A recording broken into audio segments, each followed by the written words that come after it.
Angkatan bersenjata Ukraina kehilangan lebih dari 300 tentara di wilayah Kursk selama 24 jam terakhir. Demikian dilaporkan militer Rusia 10 November waktu Moskow. Secara total, Angkatan bersenjata Ukraina kehilangan lebih dari 31.390 tentara sejak pertempuran dimulai di wilayah tersebut. Unit-unit Grup Tempur Rusia Utara melanjutkan operasi sapu bersih di dekat beberapa permukiman di wilayah Kursk. Unit-unit Grup Tempur Utara melanjutkan operasi ofensif, mengalahkan formasi Ukraina di wilayah permukiman Darino, Leonidovo, Malaya Loknya, Nikolayevo Darino, dan Novovanovka, tambah militer Rusia. Pesawat taktis dan artileri Rusia menghantam kelompok-kelompok tenaga kerja dan peralatan Ukraina di wilayah Kursk. Pesawat operasional, taktis, dan pasukan rudal menghantam area pengumpulan dan cadangan musuh di wilayah Sumy.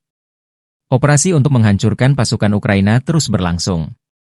Selama sehari, pasukan Volodymyr Zelensky kehilangan lebih dari 300 tentara, sebuah tank, sebuah kendaraan tempur infanteri, 2 pengangkut personel lapis baja, 8 kendaraan tempur lapis baja, 3 artileri, sebuah mortir, dan 7 kendaraan bermotor.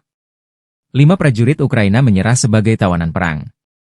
Sejak dimulainya pertempuran di wilayah Kursk, Kiev kehilangan lebih dari 31.390 tentara, 195 tank, 127 kendaraan tempur infanteri, 109 pengangkut personel lapis baja, 1.110 kendaraan tempur lapis baja, 850 kendaraan bermotor, 265 artileri, dan 40 peluncur roket ganda, termasuk 11 HIMARS dan 6 MLRS buatan Amerika Serikat.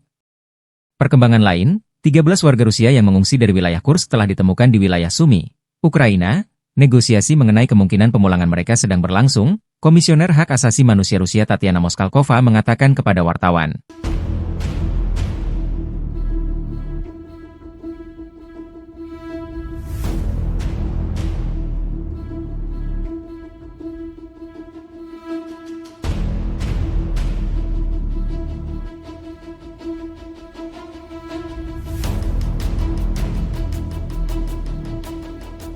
Download Tribun X sekarang, menghadirkan lokal menjadi Indonesia.